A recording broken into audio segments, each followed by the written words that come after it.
বাড়িতে কেউ আছিস রে মা? বাড়িতে কেউ আছিস? কে বাবা আপনি? বলুন বলুন কি? মা, আমি হিমালয় পর্বত থেকে আসছি তোর বাড়িতে।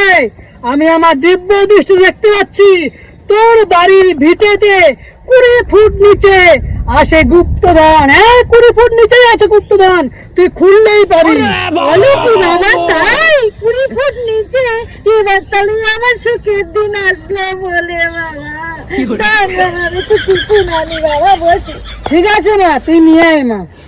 रुको जरा सबर करो। এই নিন বাবা, অভাবের সংসারে দুটো মুড়ি খেয়ে নিন বাবা। মা, তুই শুধু আমাকে মুড়ি দিলি, এর সাথে তো একটু মিষ্টি দিতে পারতিস। ভণ্ড সাধু, তুই 20 ফুট নিচে গুপ্তধন দেখতে পেলি, আর মুড়ির ভিতরে মিষ্টি আছে দেখতে পেলি না? তোর তো ঠ্যাং তো ভেঙে দেবো।